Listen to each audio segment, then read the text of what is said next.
अस्सलामुअलैकुम। ये 9th class का मैथमेटिक्स है आर्ट्स ग्रुप का, जो कि उर्दू मीडियम में है और एक्सरसाइज है 1.1, जिसका आज मैं आपको करवाने लगी हूँ क्वेश्चन नंबर 3। तो ये क्या है, दी गई फ़ीसद को इशारिया में तब्दील कीजिए। पहले से फ़ीसद में है हमारे पास, जिसको हमने इशारिया में तब्दील करना है, जबकि जवाब 3 दर्जा इशारिया तक दुरुस्त हो, यानी जो आंसर आएगा उसमें पॉइंट के बाद 3 डिजिट होने चाहिए। ठीक है, अभी मैं करूँगी आपके सामने। यहाँ फर्स्ट पार्ट है हमारे पास, जी हाँ, ये है 47%। आपको पीछे भी मैं बता चुकी हूँ, इससे पहले जो क्वेश्चन नंबर 1 और 2 किया है हमने, उसमें आपको अच्छी तरह से समझ है कि जितने परसेंट भी हो उसको हम ऊपर रख लेते हैं और क्या करते हैं, डिवाइडेड बाय 100 कर देते हैं। ये पहली बात है, हमेशा फ़ीसद को जब भी तब्दील करना है, तो चाहे इशारिया में करना हो चाहे हमने इसको कसर में करना हो, तो सबसे पहले इसकी कसर ही बनती है। ठीक है, ये कसरी शक्ल है, इसकी फ्रैक्शन बन गई है। यहाँ पे अब क्या करेंगे, 47 को अंदर रख के हम 100 पे डिवाइड कर लेंगे तो पॉइंट में हमारे पास आंसर आ जाएगा। किस तरह से मैं आपके सामने करती हूँ, हमेशा ऊपर वाली रकम जो है वो अंदर रखी जाती है तकसीम में, और आपको मालूम है नीचे वाली रकम को बाहर रख के तकसीम करते हैं। अब यहाँ पे देखें, क्योंकि बाहर 100 है 100 और अंदर 47 है, तो 47 छोटा है और 100 जो है वो बड़ा है, तो ज़ाहिर है इस तरह तकसीम करना नामुमकिन है। तो जब कोई ऐसा डिजिट होता है हमारे पास जिसे हम नहीं तकसीम कर सकते, तो हम फिर क्या करते हैं, उसकी जगह ऊपर 0 लगा देते हैं। यहाँ ये अपने छोटी क्लासों में अच्छे तरीके से सीखा हुआ है। 47 क्योंकि 100 से तकसीम नहीं होता, इसलिए हमने ऊपर 0 लगा दिया है। तो अब इसके बाद यहाँ ऊपर एक पॉइंट लगाएंगे, तो नीचे हमारे पास फिर चॉइस होती है कि हम 4 0 तक लगा सकते हैं। ठीक है, ऊपर एक पॉइंट लगाने के बाद हम यहाँ इसके साथ 4 0 लगा सकते हैं, 1 2 3 एंड 4। तो पहले एक 0 को इसके साथ मिलाएंगे, ये 470 बन जाएगा। 100 का टेबल, अगर 100 को हम 4 से मल्टीप्लाई करें तो 100 4 जार क्या होता है, 400। ठीक है, इस तरह 0 का 0 आ जाएगा नीचे, 7 का 7 और 4 में से 4 जाए तो कुछ नहीं बचता।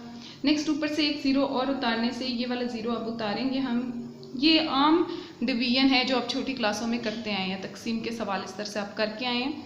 700 है, तो 100 को अगर हम 7 से मल्टीप्लाई करें तो हमारे पास क्या आंसर आता है, 700। इस तरह ये पूरा तकसीम हो गया है और हमारे पास आंसर आ गया 0.47।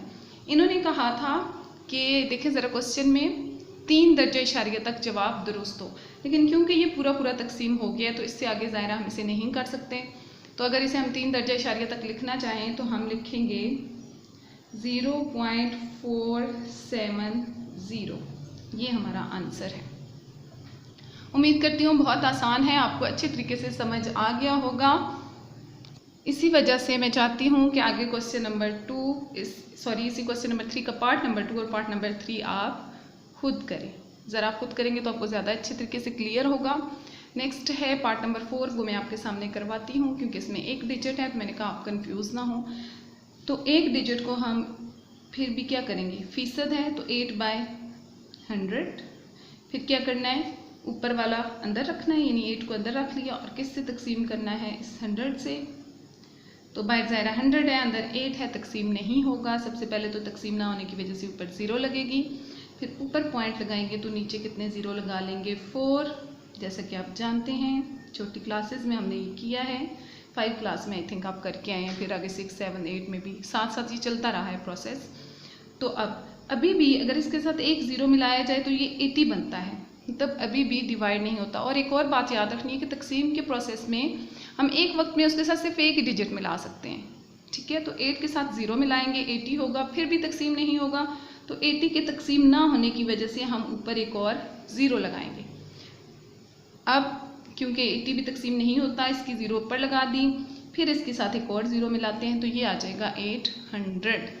तो अब क्या करें, 100 को अगर हम 8 से मल्टीप्लाई करेंगे तो ये आ जाएगा 800। इस तरह से ये पूरा तकसीम हो गया है और आंसर क्या है, 0.08। आंसर है हमारे पास 0.08। फिर वही बात, अगर हमें 3 दर्जे तक चाहिए तो यहाँ बेशक आखिर में आप एक 0 लगा लें। ठीक है, ये आप लगा सकते हैं। नेक्स्ट इससे आगे चलते हैं हम। ये पार्ट नंबर 4 था आपके पास। नेक्स्ट पार्ट नंबर 5 भी आप खुद करेंगे। ये पार्ट नंबर 5 आप खुद करेंगे। बहुत इजी है इसलिए मैं छोड़ रही हूँ, आप अपनी बुक से देखेंगे, आपको यकीनन बहुत आसान लगेगा। तो नेक्स्ट हम आ जाते हैं इस 6 पार्ट पे। क्योंकि इसमें 120 लिखा हुआ है तो मेरा ख्याल था कि आप कंफ्यूज हो सकते हैं, इसलिए मैंने सोचा कि ये भी आपको समझा दिया जाए कि 100 से बड़ी रकम भी हो सकती है फीसद में। तो 120 है तो भी हम यही करेंगे, 120 डिवाइडेड बाय 100। जितनी भी बड़ी रकम हो अगर उसके साथ फीसद लगा हुआ है तो उसको डिवाइडेड बाय 100 ही करना है हमने, ठीक है। तो यहाँ पे ऐसे हो सकता है कि ये 0 इस 0 से कैंसिल हो जाए। इसको सिंप्लीफाई करते हैं पहले। जब सिंप्लीफाई होना ख़त्म जो है वो रुक जाएगी, पॉसिबल नहीं रहेगी इसकी सिंप्लीफिकेशन, तो फिर इसको डिवाइड कर लेंगे। तो 12 डिवाइडेड बाय 10, ये देखें 2 6 आर 12, 2 5 आर 10, तो ये हो जाएगा 6/5। अब इम्पॉसिबल है क्योंकि 6 और 5 किसी एक सेम वाले टेबल पे नहीं आते। तो अब हम 6 को अंदर रखते हैं और इसको डिवाइड कर लेते हैं 5 से। 5 1 आर 5, 6 में से 5 निकालें, यहाँ 1 बचते हैं। 1 5 से छोटा है, ये 5 से डिवाइड नहीं हो सकता, तो क्या करेंगे, ऊपर पॉइंट लगाएंगे, नीचे हम 4 0 तक लगा सकते हैं, ठीक है। ये अब हमारी मर्जी है कहाँ जाके, जहाँ जाके क्वेश्चन पूरा फुल सॉल्व हो जाएगा तो वहाँ अगले 0 जो है वो कोई मानी नहीं रखते। तो अभी एक 0 मिलाएंगे, ये 10 बन जाएगा। और 5 2 आर क्या होता है हमारे पास 10। ये तो पूरा यहाँ पे सॉल्व हो गया। तो इस तरह इस फ्रैक्शन का आंसर हमारे पास, इस 120% को अगर हम इशारिया में करेंगे तो आंसर आएगा 1.2। तो अभी भी देख लें, 3 डिजिट इशारिया तक हम इसका जवाब नहीं दे पा रहे, लेकिन यहाँ हमारे पास अभी आगे 3 0 बचे हुए हैं, ठीक है। इन्हें यानी अगर हम चाहते तो इसके साथ लगा सकते। इसका मतलब है यहाँ हम इनमें से 2 0 जो हैं ये ऊपर लगा लेते हैं, ये। तो ये इशारिये के बाद हमारे पास 3 डिजिट आ गए हैं। यानी अगर पूरा सॉल्व हो जाता है और 3 डिजिट नहीं बनते तो इट्स ओके, कोई बात नहीं। और अगर आप चाहते हैं कि हर सूरत किताब वालों की बात माने तो उसके आगे 0 लगा सकते हैं, क्योंकि इशारिया के बाद वाली जो रकम होती है उसके अगर आखिर में आप 0 लगाएं या ना लगाएं उससे कोई फ़र्क नहीं पड़ता, उस रकम पे वो चेंज नहीं होती, ठीक है, उसमें कोई फ़र्क नहीं होता। तो नेक्स्ट अब इससे आगे हमारे पास ये 6 पार्ट था। 7 और 8 भी आप खुद करेंगे, ठीक है, क्योंकि बहुत सिंपल बिल्कुल इसी तरीके से हैं। ये 120% है तो वो भी 100 से अबव हैं, लेकिन उनको भी आप डिवाइडेड बाय 100 करके इसी तरह से सॉल्व कर सकते हैं। नेक्स्ट देखते हैं पार्ट नंबर 9 है, क्योंकि ये कंपाउंड फ्रैक्शन है इसलिए ये भी मैं आपको करवाना चाह रही थी खुद। तो पहले इसकी सहियों को तोड़ेंगे। कैसे होता था, 5 2 आर 10 प्लस 1 डिवाइडेड बाई 2। पिछले लेक्चर्स में मैं आपको समझा चुकी हूँ अच्छे तरीके से। 10 प्लस 1 क्या हो गया, 11 डिवाइडेड बाई 2। अब नेक्स्ट वही पहले वाला प्रोसीजर इसके बाद होगा, यानी 11 को अंदर रखेंगे और हम इसे 2 से डिवाइड कर देंगे। 2 5 आर 10 आ गया, मेरे पास 1 बचेगा, यहाँ पॉइंट लगाएंगे और यहाँ हम 4 0 लगा सकते हैं। पहले एक 0 इसके साथ मिलाते हैं, ये 10 हो जाएगा, तो 2 5 आर 10।